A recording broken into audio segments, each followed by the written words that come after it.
Olá, sejam bem-vindos ao projeto Programe Fácil. Meu nome é Gregory Pacheco e nessa aula nós vamos estar dando continuidade ao nosso curso de JavaScript. Bom, nessa aula nós vamos estar dando continuidade aqui nessa parte de controle de fluxo, certo? A última aula a gente falou sobre if else e nessa aula nós vamos estar falando sobre o switch. Tá? Esse capítulo aqui fala sobre controle de fluxo e manipulação de erros. Então vamos voltar lá para o switch. Cadê? Tá aqui o switch. Então a gente vai ver como é que a gente implementa o switch. O switch tem algumas características que se assemelham com o if else, tá? Ele é um pouco menos utilizado no dia a dia, mas ainda assim ele tem uma utilização expressiva. Então a gente precisa aprender o switch. Ele também é uma estrutura de controle, tá certo? Então ele sempre vai avaliar uma expressão e vai executar alguma coisa caso essa expressão seja verdadeira, mas ele tem um comportamento diferente do if. Vamos ver esse comportamento aqui na prática. Bom, então vou criar aqui o arquivo. Vou chamar ele de aula 5. Certo? Aqui a gente vai criar a nossa estrutura e o nosso bloco JavaScript. Nosso bloco de scripts, onde a gente vai estar colocando o nosso código JavaScript. Bom, então para começar, a gente vai declarar aqui uma variável chamada fruta. Tá? Para a gente seguir o exemplo que está lá na documentação. Vou chamar essa fruta de laranja. Agora eu vou criar o meu bloco switch. Então, switch e a minha expressão. O que eu quero avaliar? Eu quero avaliar a variável fruta. Tá certo? O meu bloco de código, né, da limitação do nosso bloco de código. E aí vem o seguinte. Esse comando é geralmente chamado de switch case, porque ele faz uma avaliação dentro de um caso. Então vamos colocar o primeiro caso. Caso fruta seja laranja, se vocês pegaram um exemplo aqui, ó, é a mesma coisa aqui que eu estou implementando. Então vou colocar aqui, ó, laranja. Ele vai executar alguma coisa, tá? 2 pontos. E o que ele vai executar? Eu quero colocar, por exemplo, aqui um alert laranja. Assim que ele executar, dá um break no meu switch e para a execução do meu switch. É isso, tá certo? Vou criar mais algumas outras frutas aqui. Laranja, maçã, banana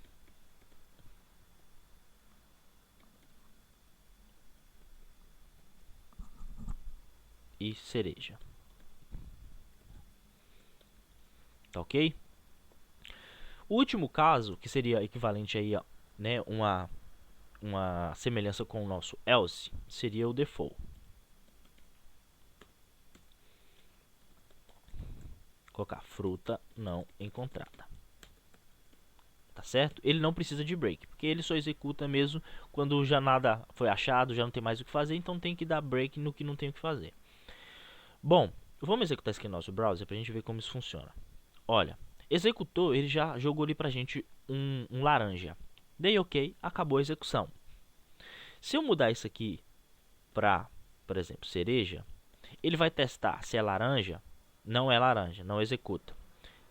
É maçã? Não é maçã, não executa. É banana? Não é banana, não executa. É cereja? Executa, dá um break, não executa o default.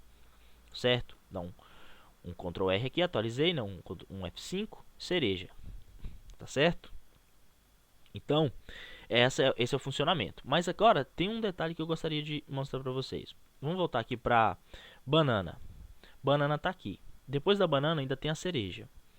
Se eu remover o break aqui da banana, o que vai fazer? Ó? Atualizei a página, ele executou banana. Só que ele executou também o cereja, porque ele não parou. A partir do momento que entra num case, ele sai executando tudo que está dentro dos demais blocos até que ele ache um break. Então essa é uma característica diferente aí do switch case. Ele vai executar o próximo se você não colocar um break. Tá ok? Então ele executou justamente por isso. Eu voltei o break, agora só executou banana uma vez. Agora vamos supor que seja aqui, por exemplo, pera. Eu dou um Ctrl R, deu lá, fruta não encontrada. Por quê?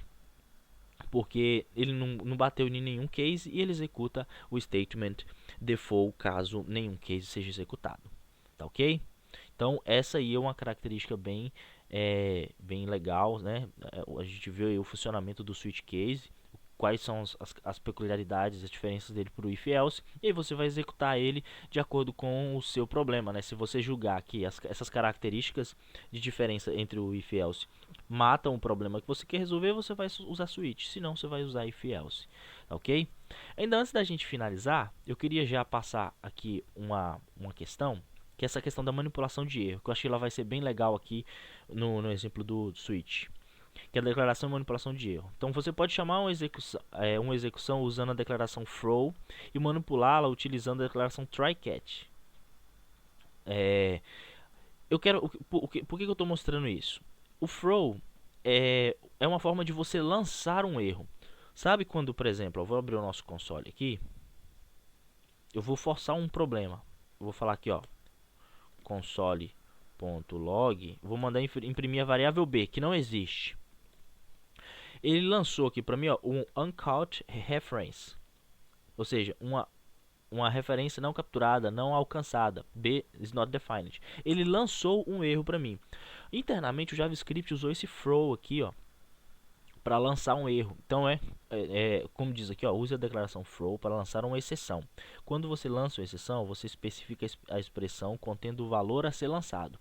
Então, o que acontece? A gente pode lançar um erro toda vez que você quiser avisar, que a sua aplicação quiser avisar que alguma coisa não está certa.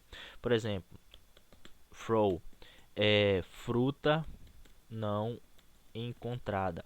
Então pode ser uma forma mais elegante, né, mais correta aí de você tratar os erros, levantando exceções, porque se você tiver um bom tratamento de exceção no seu código, como a gente vai ver na próxima aula, por isso que eu já estou introduzindo esse assunto, a próxima aula é o tratamento de exceções usando o try catch finally. Então, você lançar uma exceção, né, pode ser uma forma mais elegante de você tratar os imprevistos na sua aplicação. Então o throw você pode lançar o throw, se eu não me engano, você pode lançar uma variável aqui, pode lançar um número. Ctrl R, tá vendo? Lançou um número, você pode lançar um objeto. Se você tiver um objeto aqui, ó, nome Gregory curso backend. Olha lá, eu posso lançar um objeto. Caso, vamos supor que, né, que eu vou lançar para alguém capturar, para vamos supor que tem uma classe no meu código esperando que eu lance um erro. E aí é bom eu já lançar um erro. Se eu quiser lançar um objeto completinho para ele poder analisar o que aconteceu de erro, eu posso lançar um objeto completo. Então é bem parrudo isso no JavaScript, tá, ok? Então você pode estar tratando aí da forma mais elegante que você puder, que o tempo de programação permitir. Você pode estar utilizando o throw para estar fazendo o controle de fluxo e avisando os problemas da sua aplicação, né, de uma forma mais consistente, tá ok? Bom, então era isso, a gente viu a estrutura de condicional switch case, né? A gente viu o lançamento de erros utilizando o throw. Espero que vocês tenham gostado. Implementem esses códigos aí na mão, tá? Evitem o Ctrl+C, Ctrl+V.